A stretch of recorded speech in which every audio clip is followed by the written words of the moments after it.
Let's do this. Y'all know I try to do a nice little sit down right from inside the crib, but there's too much noise going on. So I'm gonna have to walk it out. You know, I wanted to just really get a few things straight that's going on. These few things that's going on, you know, we're gonna discuss it, but I just wanted to have everybody first get an understanding of what's going on in this world. So I couldn't do the sit down because there's so much going on in my little neighborhood. I'm gonna have to walk and find a little quiet spot so we could just chill out and get this popping. You know what I'm saying? It's nice out here. I don't need my glasses. You know, we Afris, we don't wear glasses out here. We love this weather. It's just that I don't like people in my eyes and my face. So let me see whatever questions we can start off with that first until I find someplace comfortable that's private so we can get to talking. So really, you know, I don't know. It's like we're discussing on Facebook a few subjects right now, which is really the alchemy. You know, it's very important. Let me walk around for a minute first before we start. Any questions y'all want to ask, y'all can do that now because I got to get comfortable. Let me see.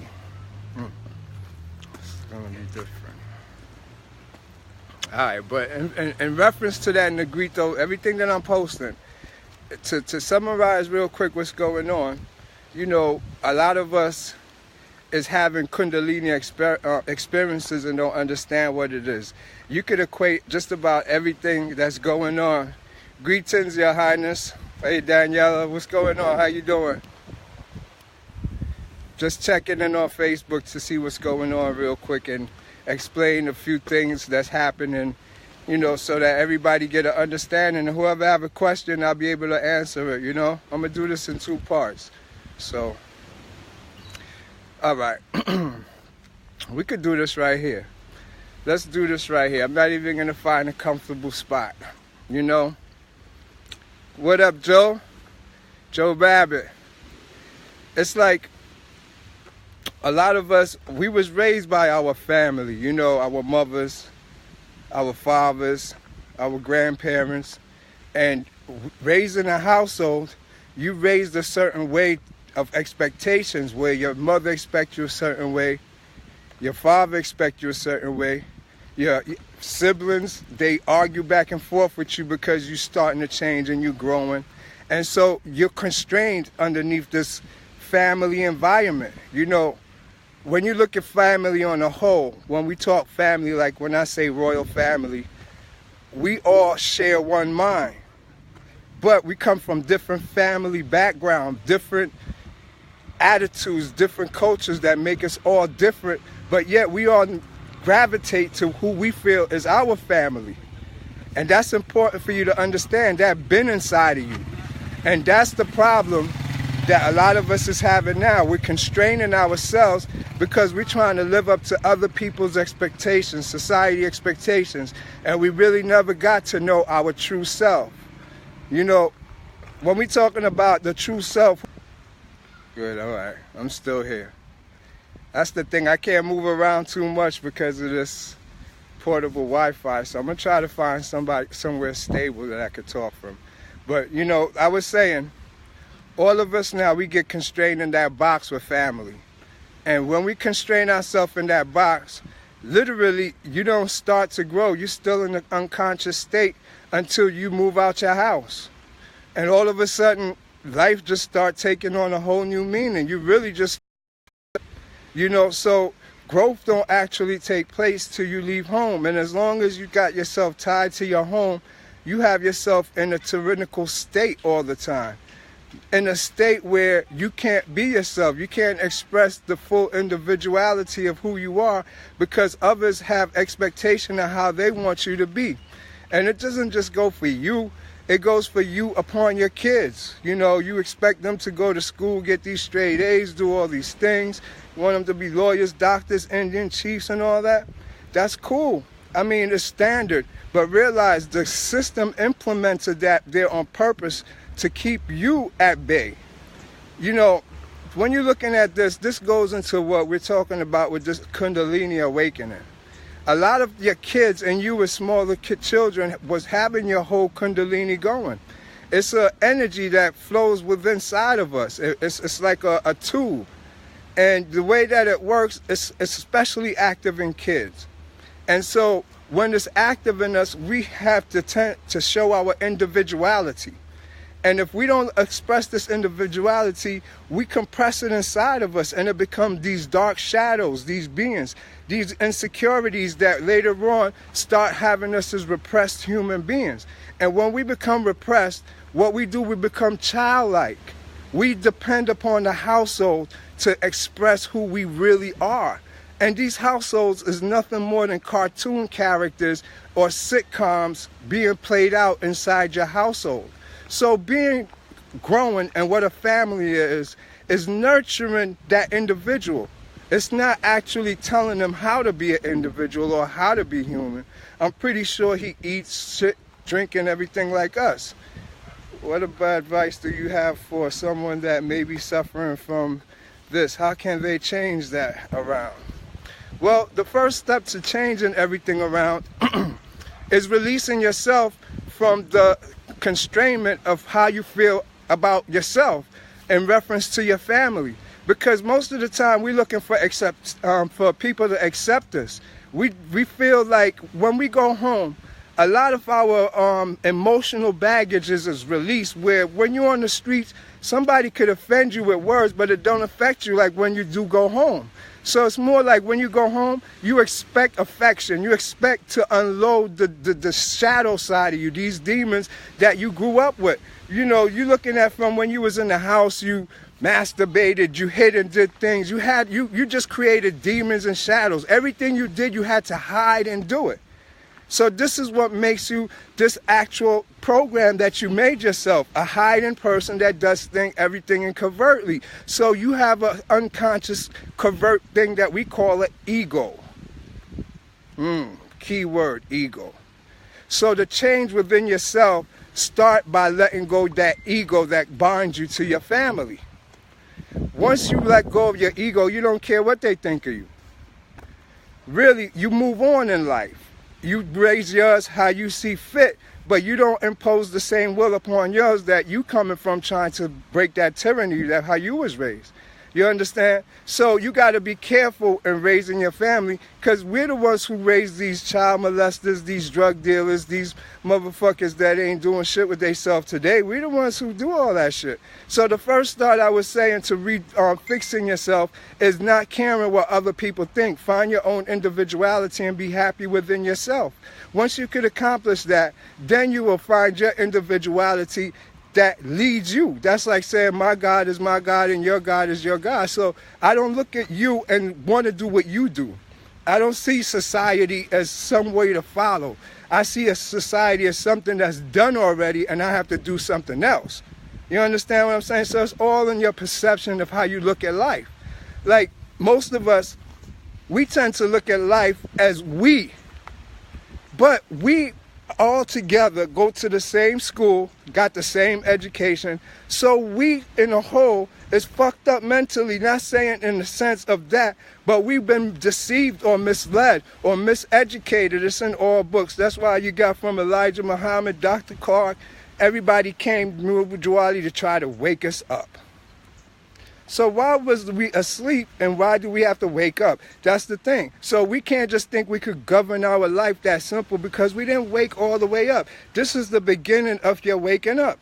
You know, and family have a lot to do with these shadow spirits, your repressed side of you feeling insecure about yourself, of you second guessing your own decision because people cast these things, society expect you to be this way. But in reality, everybody's going to struggle until you conquer your own demons. Once you pass those, you will see you pave a way for yourself. You make a career for yourself by learning yourself. Your career haven't developed yet. It hasn't been invented yet until you take that journey through yourself.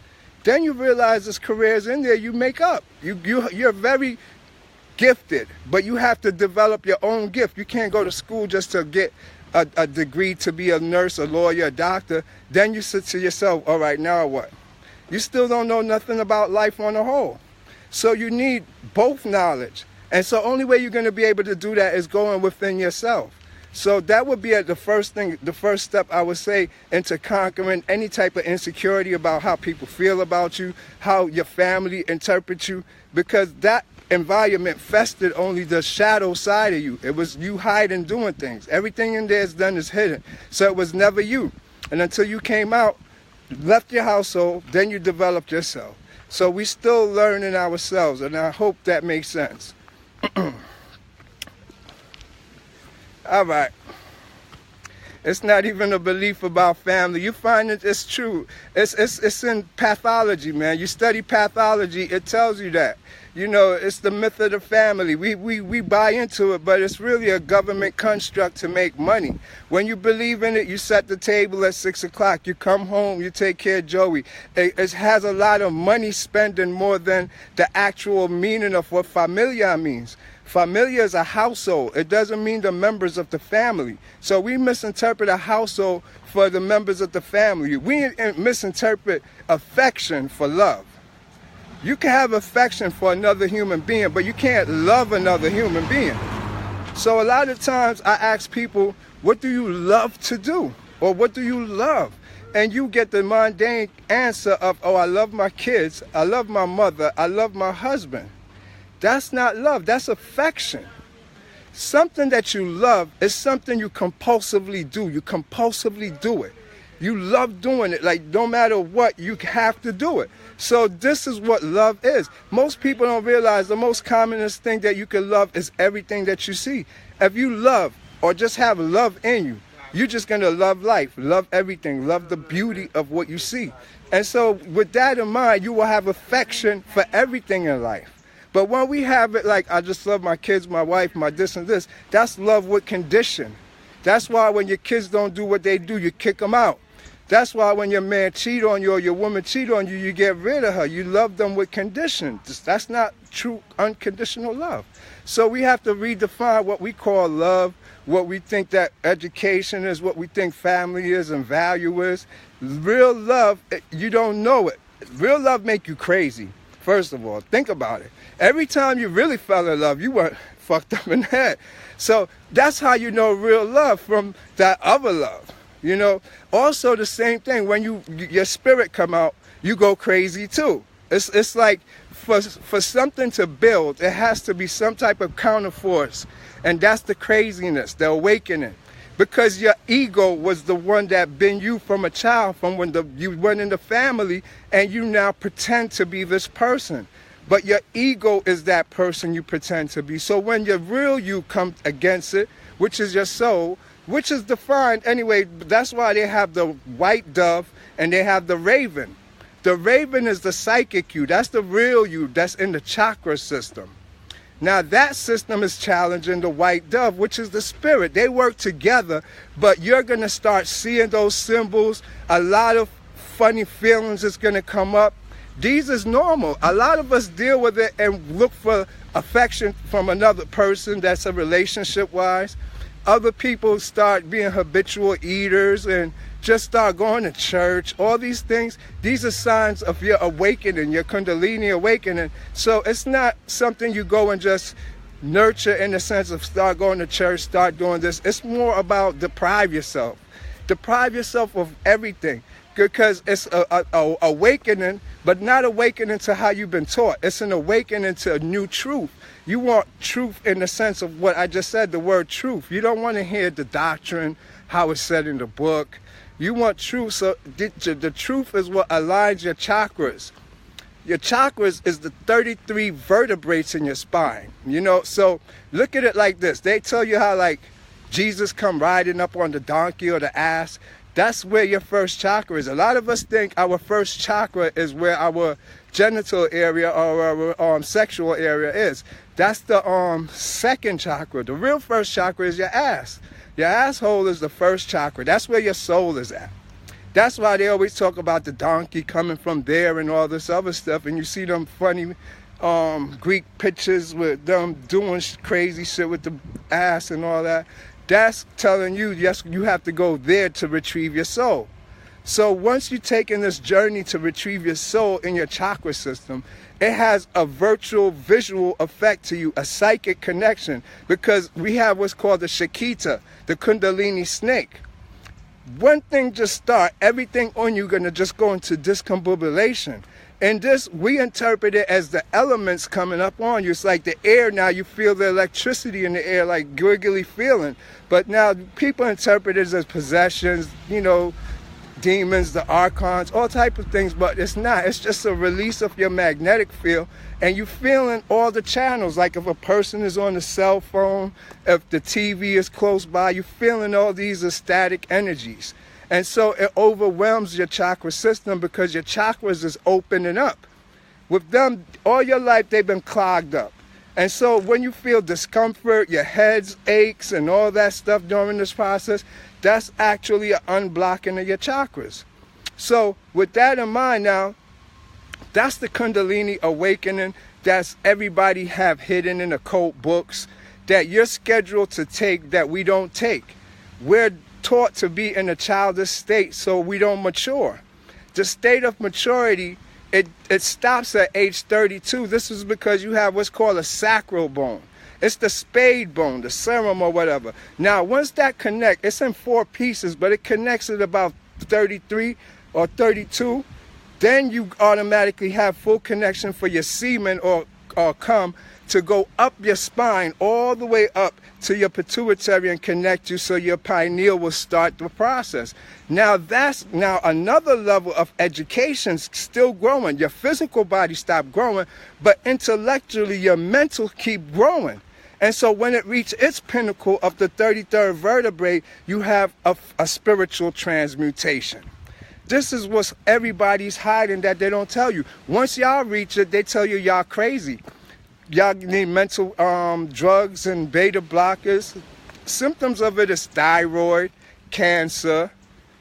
Cancer is the weirdest thing in the world because we literally bring that upon ourselves and don't realize what's the process of how to heal ourselves and stop all of these things. It's all part of one Kundalini awakening that the pharmaceutical company makes millions of dollars off of it because they don't have the proper books to treat it in the Western world. It's only in China, and it's only in Germany, and it's only in the East. They treat all these conditions. That's acupuncture and a whole bunch of other stuff. And they know because it really comes from the melanin, the dark race. So when I speak of like the Negrito and the whole process of ascension with the 33 degrees of the Masonic, that's the alignment of your chakras, the Lord of the Rings. Each ring has a gatekeeper in it.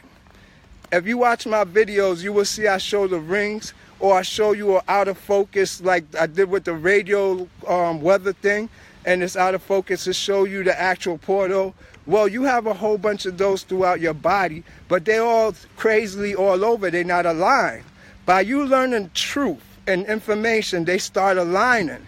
As they align, they go up the spine of your chakras where your soul is going up to. It's climbing up it as you learn and open up these rings. That's why they made the movie The Lord of the Rings. That's what that means. So once you master the Lord of the Rings, you become Harry Potter, which now changes you. You actually go through a physical transmutation. And that's where they talk about the Christ, the rebirth, coming back to life, all of this shit. Heru become Heru, and then Amsu. All of this is just all talk about mythology and phenology with mix of biochemistry all mixed up in one to give you an exciting fantasy tale. Look, let me explain something to you. It's like built in our system, this chakra system, it's an invisible you. That's why you can't find you in you, because you're that psychic system. You have these things called demions that attach to your psychic system, that these is called archetypes. These archetypes is what make your trees, the forest, the mountains, even they're not real. Those is the holograms you're seeing that's called archetypes that always been here. They're inside of your head. They're inside your subconscious. They're in everybody's. That's why you got this great psychologist named C.J. Jung wrote the book on the archetypes to show you what are they. Like, all of us will think the same. If I was to tell you certain words and give you like 1 second to reply, you're going to say the same words as everybody else, because we are connected to this what's called consciousness, this collective consciousness that everybody is one with. How I know this, right? And this is deep. I'm going to break it down to y'all simply. I know this because I took the whole journey, which nobody has, but it's predicted that somebody will. That's where you get the seventh seal from. You open up all the 7 seals and you start off all these things that you're seeing in the clouds that I show you, they come to here. That's the sign that they say of Jesus coming and all this shit coming. But this is afforded only to a certain race of people, genetic thing of people, and it's not by the color of your skin, because that's misnomer. There's white people that's black, it's yellow people that's really orange. That's a whole nother bullshit they got to make themselves look superior to y'all. But nobody could really judge anything. It's like basing a man's heart. You can't base a man's heart by how tough he look. You got to challenge him. That's how you know a man's heart. So it's the same thing with that color stuff, man. Don't take it for face value, because you'll find your species in any shade. But what I am saying, though, is that it's only afforded to certain people. And once you complete it, that's when you're able to take over the matrix or work the matrix. That's what everybody hides. The Illuminati hide, the Jews hide. Hey, how you doing? What's up, Ladella? And they fight themselves to stop us from being able to compete in these markets. If you notice, all the educational books and all the real data is all their world. We don't participate in that. We participate in mediocre, maybe even superstitious stuff. What works against us? We have to step our game up and participate in the whole game of life so we can have our own nation, our own constitution. But first, we got to get out of the superstitious stuff and get into where the chakras is at. If you watch them shows on TVs, every movie is showing you that. We're not in the astral world. We're watching the astral world from their point of view.